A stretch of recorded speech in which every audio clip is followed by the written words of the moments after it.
প্রতিদিন নতুন নতুন ভালোবাসার গল্প পেতে আমাদের চ্যানেলটি সাবস্ক্রাইব করে বেল বাটনে ক্লিক করুন।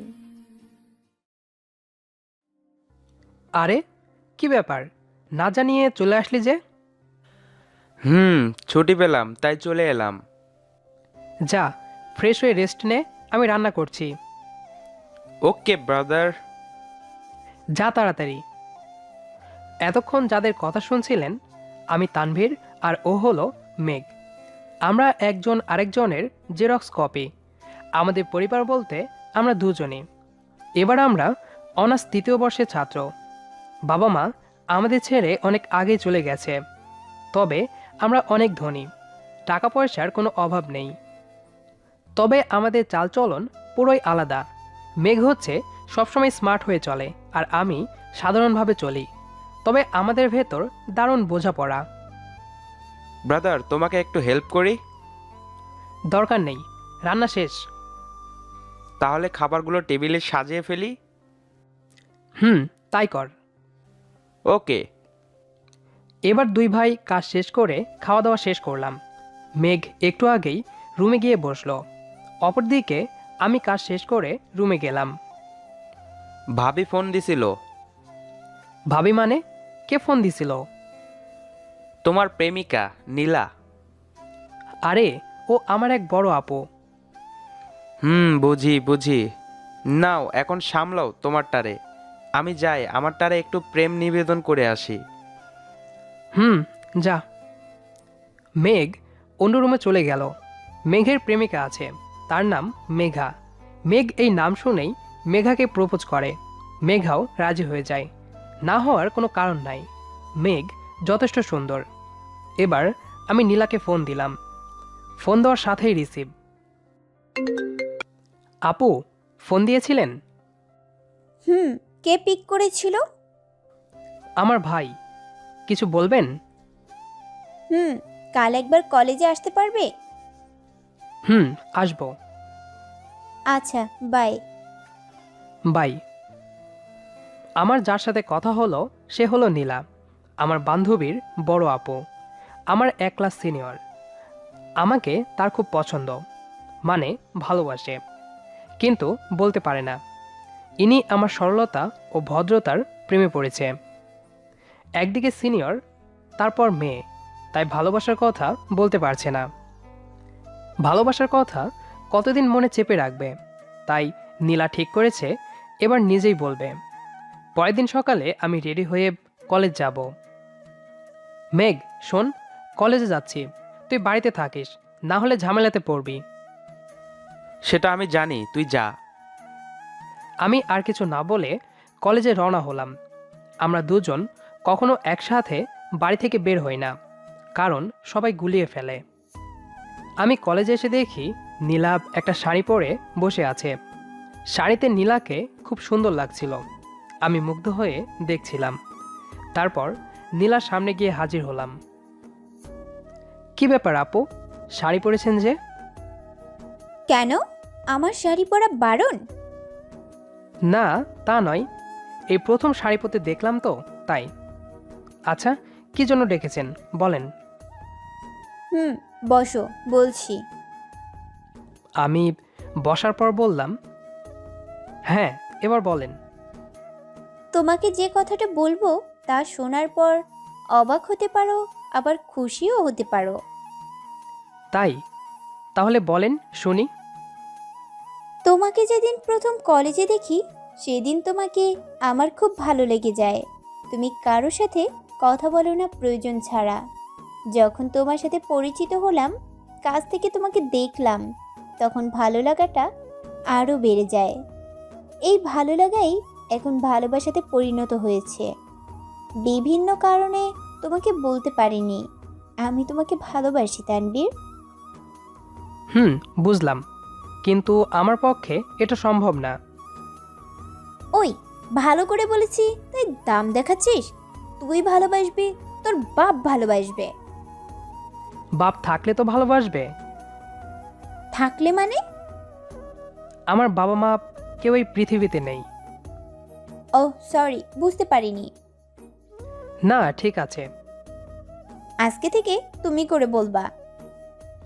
আচ্ছা বলবো না, সরি, বলবো। কোনো মেয়ের দিকে তাকাবা না আমার দিকে ছাড়া। কেন তাকাবো না? আমি বলেছি তাই। আচ্ছা তাকাবো। কি? না, তাকাবো না। আচ্ছা চলো একটু ঘুরি। এখন বাড়িতে একটু কাজ আছে। চুপচাপ চলো। আচ্ছা চলো। অতঃপর নীলা আর আমি একটা রিক্সা করে ঘুরতে বের হলাম। সারাদিন অনেক ঘুরলাম, তারপর বাসাতে আসলাম। সারাদিন ডেটিং মেরে এখন বাড়িতে আসলেন? দেখ ভাই, এখন ফ্রেশ হতে দে, তোকে পরে সব বলবো।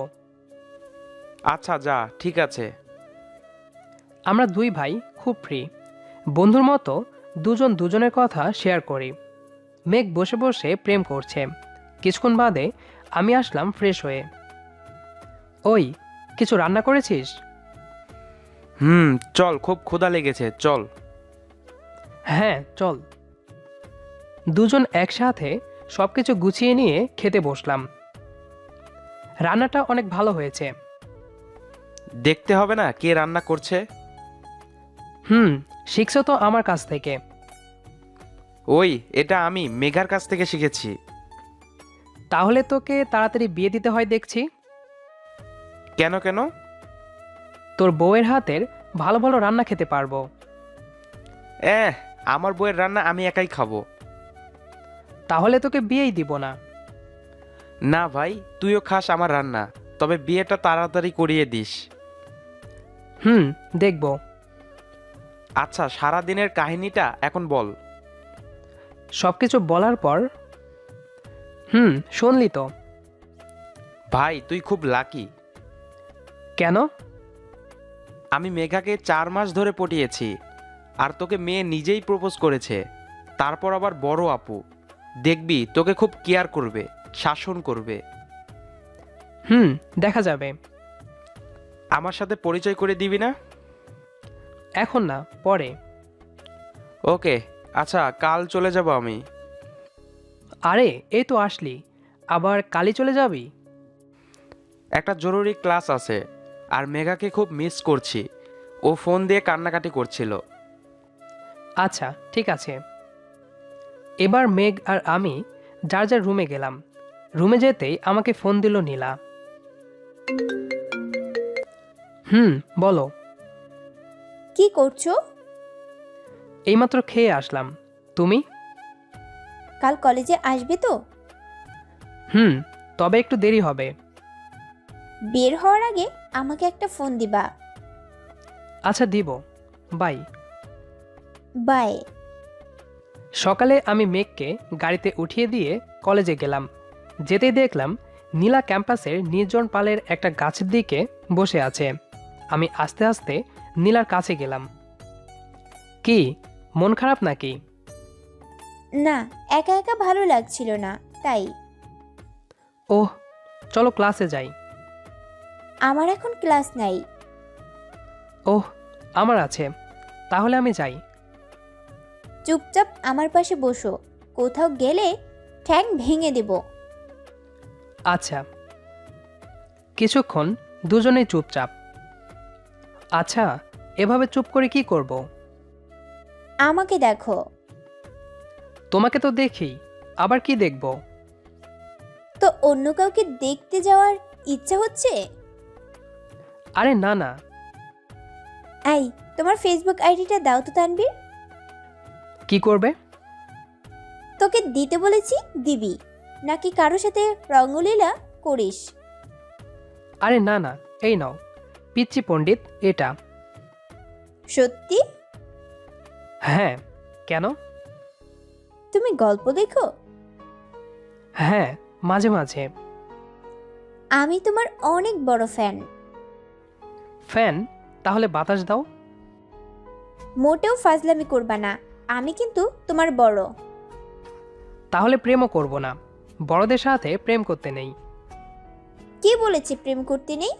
বড়রা যা বলে তাই শুনতে হয়, আর আমি বলেছি তাই আমার সাথে প্রেম করবা।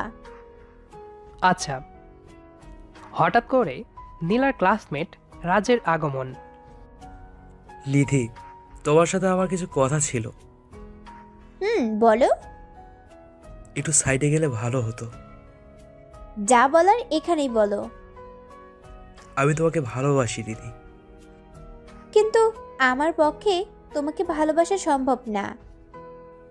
কি সমস্যা? এই যে একে দেখছো, একে আমি ভালোবাসি।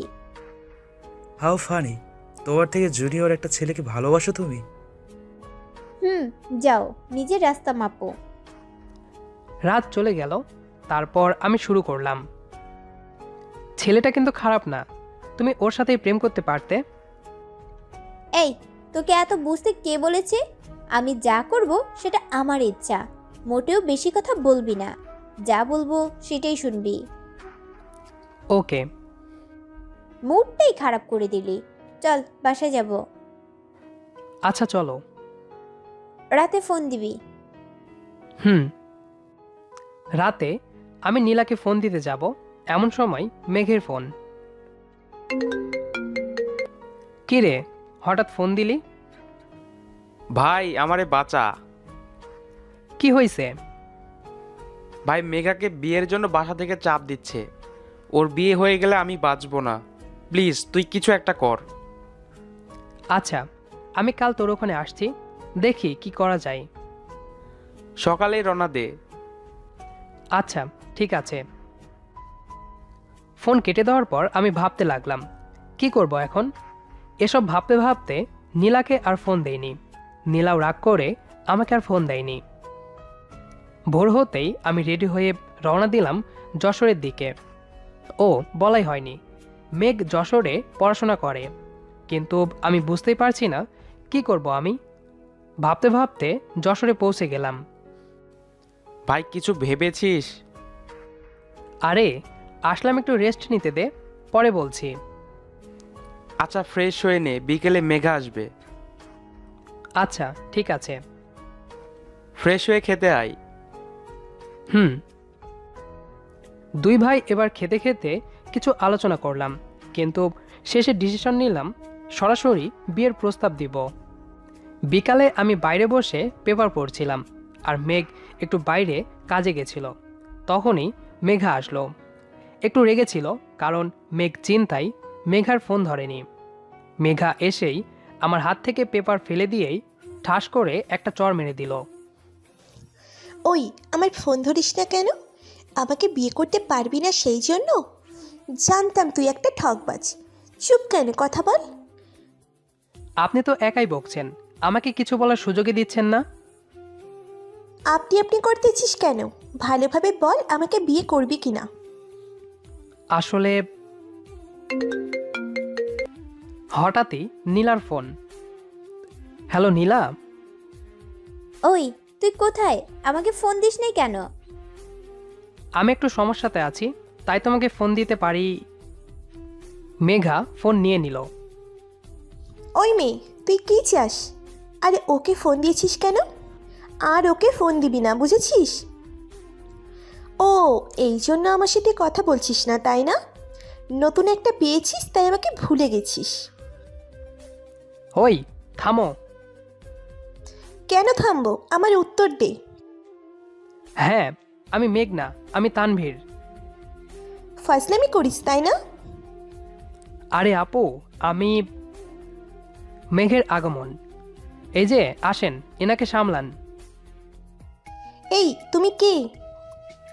কেন আমি মেঘ? তাহলে এটা কি? আমাকে উদ্দেশ্য করে বলল। ও আমার ভাই। এই, সত্যি তোমার ভাই না ওটা তোমার ক্লোন? আরে সত্যি ও আমার ভাই। একটু ওনার গায়ে হাত দিব? ওই ও আমার যমজ, বুঝেছো? আমার ক্লোন না। ভাইয়া সরি, আসলে আমি জানতাম না যে আপনারা যমজ। না ঠিক আছে। কি হয়েছে রে?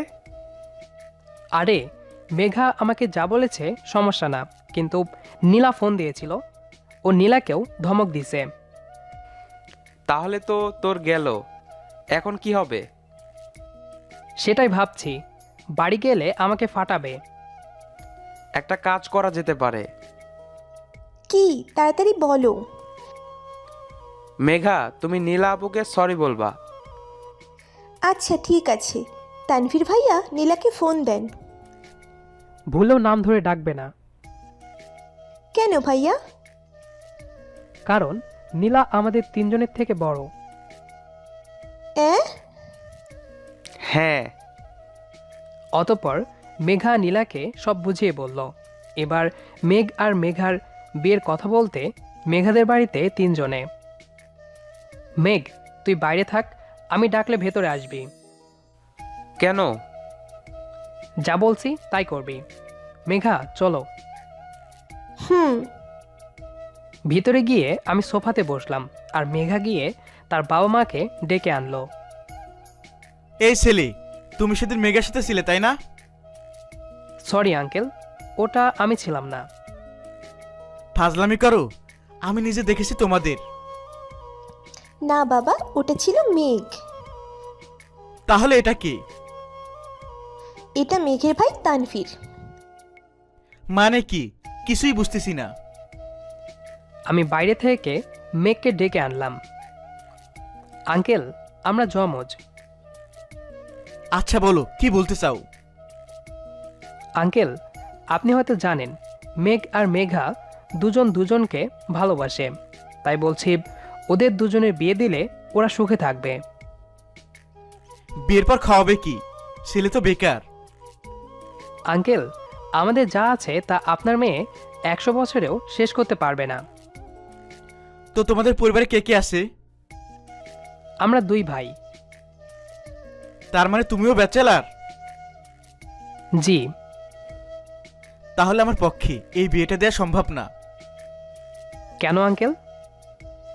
তোমরা বাড়িতে দুজন ছেলে থাকবে, আর যদি আমার মেয়েকে মেঘের সাথে বিয়ে দেই, তাহলে তোমার বাড়িতে মেঘে হবে একমাত্র মেয়ে। সমাজের লোক অনেক কথা বলবে। তাহলে আঙ্কেল কি করতে হবে আমাদের? তোমরা যদি 2 ভাই একসাথে বিয়ে করে নাও, তাহলে কোনো সমস্যা থাকবে না। আচ্ছা আঙ্কেল, আপনাকে পরে জানাবো, এখন আসি। ঠিক আছে। অতঃপর আমি আর মেঘ বাড়িতে আসলাম। আমাদের সাথে মেঘাও আসলো। সবাই একটু ফ্রেশ হয়ে গোল টেবিল বৈঠক শুরু করে দিলাম। ওই তানভীর, কি করবি এখন? আমি কি করে এখন বিয়ে করব? একাই নীলা রেগে আছে, তারপর এসব কথা বললে আমাকে মেরে ফেলবে। তাহলে এখন কি করবা? আচ্ছা তোমরা থাকো, আমি দেখি কি করতে পারি। আচ্ছা, যা করার তাড়াতাড়ি করবি। আমি আমার নিজের রুমে গেলাম। এবার আমার একমাত্র কাজ নীলার রাগ ভাঙানো। আমার ফোন দেওয়ার আগেই নীলার ফোন। হ্যালো জান, তুমি ফোন দিছো? তা বাবু, অন্য কারো ফোন দেওয়ার কথা ছিল। আর জান কিসের? নীলা বলে ডাকবি, বুঝেছিস? তুমি কি রাগ করে আছো? তা তোর জেনে লাভ আছে। আর তুই কোথায় এখন? আমি তো এখন যশোর। তুই যেখানেই থাকিস, কালকে বাড়ি আসবি। আচ্ছা। সকাল সকাল মেঘ আর আমি আমাদের বাড়ির দিকে রওনা দিলাম। এখন আমাদের একটাই কাজ, নীলাকে রাজি করা। বাড়িতে পৌঁছানোর পর আমি ফ্রেশ হতে গেলাম আর মেঘ ঘরে বসে আছে। তখন নীলার ফোন। মেঘ ফোনটা ধরলো। হ্যালো। ওই তুই কোথায় এখন? যেখানেই থাকিস, এখন পার্কে আয়। আচ্ছা। মেঘ ভাবলো তানভীর সেজে একটু কথা বলে আসি। যেই ভাবা সেই কাজ। তাড়াতাড়ি পার্কে চলে গেল। পার্কে একটা বেঞ্চে বসে আছে মেঘ। হঠাৎ করেই নীলা এসে ঠাস করে চর মেরে দিল। মেঘ গালে হাত দিয়ে দাঁড়িয়ে আছে। ওই তুই আমাকে না জানিয়ে কোথায় গেছিলি? আর এত স্মার্ট কার জন্য হয়েছিস? নতুন যেটা পাইছোস তার জন্য? আরে না না। শোনো, আমাকে বিয়ের জন্য চাপ দিচ্ছে। আমি বলেছি আমি তোমাকে বিয়ে করব। তোমার বাবা মা রাজি? আমার বাবা মার একমাত্র মেয়ে, রাজি না হয়ে যাবে কোথায়? তাহলে আমিও রাজি না, মানে তানভীর রাজি বলেই দৌড়। ওই দাঁড়া। ওই, কোথায় গেছিলি তুই? ভাবির সাথে দেখা করতে। মানে? নীলা আপুর সাথে দেখা করতে। বাব্বা কি মেয়ে রে ভাই, যাওয়ার সাথে সাথেই 3টা চর সাথে ঝাড়ি দিছে। ভালো করেছে। তবে একটা সুখবর দিছে। কি? নীলা আপু বাসাতে বলেছে তোরে বিয়ে করবে। তার বাবা মা দুজনেই রাজি। সত্যি? হুম। সব সমস্যার সমাধান শেষ, এখন আমাদের বিয়ের পালা। আর কি ভাবছেন, আজ আমার সাথে নীলার আর মেঘের সাথে মেঘার বিয়েটা হয়েই গেল। দুই ঘরে মেঘা আর নীলা বসে আছে, আর মেঘ বাইরে বসে আছে। আমি ফ্রেশ হতে গিয়েছি, অনেক রাত, তবুও আমি আর মেঘ বাসঘরে যাচ্ছি না। দেখি নীলা আর মেঘা মেঘকে নিয়ে টানাটানি শুরু করে দিয়েছে। এই ঘরে চলো। আরে মেঘ, আমার সাথে চলো। না তানভীর, আমার সাথে আসো। হ্যাঁ মেঘা, তুমি মেঘকে নিয়ে ঘরে যাও। এই তোমরা জমজ? জি হ্যাঁ, চলেন গল্পটা শেষ করি। মানে? ওই যে কি যেন একটা করতে হয় এই রাতে। যা শয়তান, লজ্জা করে না বড়দের কাছে এসব বলতে? লজ্জা করবে কেন, আমার সিনিয়র পাগলি। ও তাই জুনিয়র পাগল।